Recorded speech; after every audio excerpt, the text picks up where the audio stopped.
जय श्री राधे राधे मित्रों। धर्म की परीक्षा, राजा रानी की अनोखी कहानी। बहुत समय पहले एक छोटे से राज्य में एक राजा और रानी रहते थे। राजा का नाम वीरेंद्र था और रानी का नाम देविका। वे दोनों एक दूसरे से बेहद प्रेम करते थे, लेकिन उनके राज्य में एक रहस्यमय स्थिति छाई हुई थी। एक दिन एक योगी राज्य में आया और उसने राजा से मिलकर कहा, राजा, तुम्हारे राज्य को एक कठिन परीक्षा का सामना करना है। इस परीक्षा में तुम्हारे और रानी के धर्म की परख की जाएगी।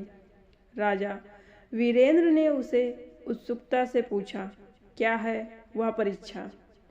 योगी ने उत्तर दिया, यह परीक्षा तुम्हारे विश्वास, समर्पण और प्रेम के बारे में है। तुम और रानी को एक कठिन निर्णय लेना होगा जो राज्य की भलाई के लिए आवश्यक होगा। राजा ने योगी की बातों को गंभीरता से लिया और रानी से चर्चा करने का निर्णय लिया। अगले दिन राजा और रानी दोनों योगी के पास गए, जहां योगी ने उन्हें एक कठिन परीक्षा का प्रस्ताव दिया।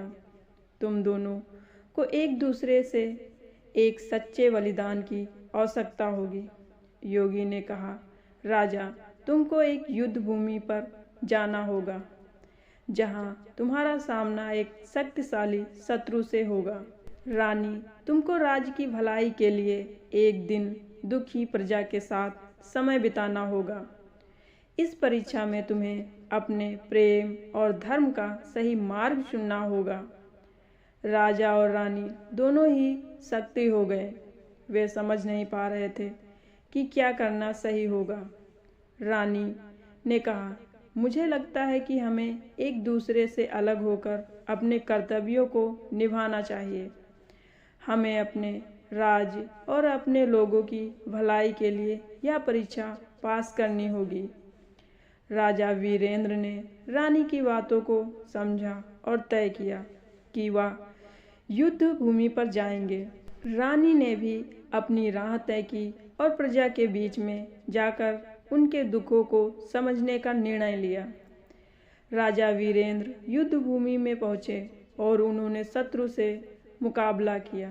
वहां उन्हें अपनी वीरता और धर्म का पालन करते हुए कई मुश्किलों का सामना करना पड़ा, लेकिन उन्होंने कभी भी अपने मूल्यों से समझौता नहीं किया।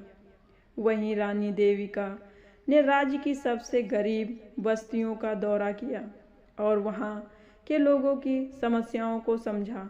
उन्होंने न केवल उन्हें भोजन और वस्त्र प्रदान किए, बल्कि उनके दिलों में आशा का दीप भी जलाया।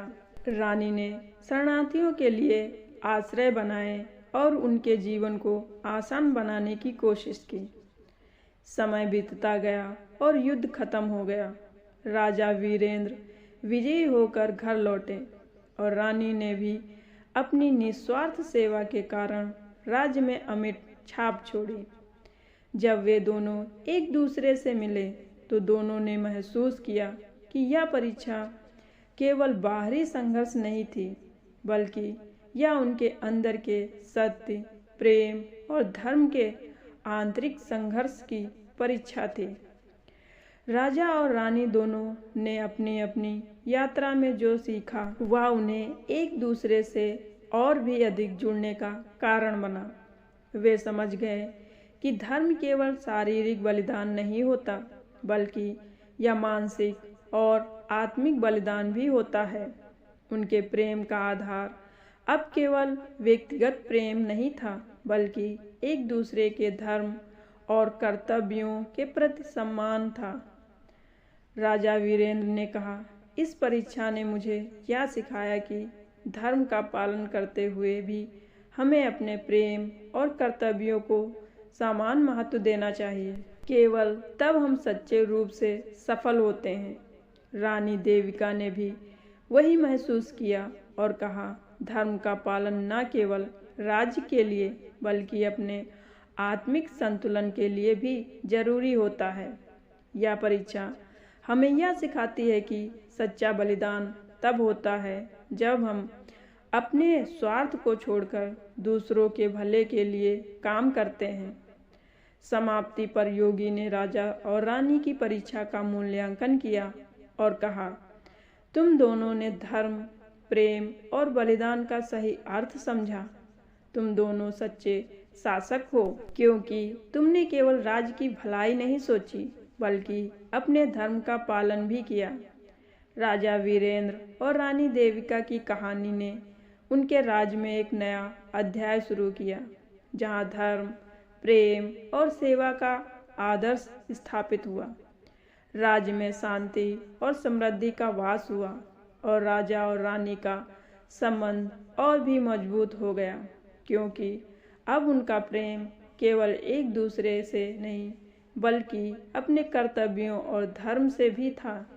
इस तरह राजा और रानी की यह अनोखी कहानी धर्म की परीक्षा और सच्चे प्रेम की मिसाल बन गई। तो मित्रों, आपको ये कहानी कैसी लगी कमेंट बॉक्स में अवश्य बताएं। आपको हमारी वीडियो अच्छी लगी हो तो प्लीज़ एक लाइक, शेयर और चैनल को सब्सक्राइब अवश्य करें और कमेंट बॉक्स में जय श्री राधे राधे अवश्य लिखें। धन्यवाद मित्रों।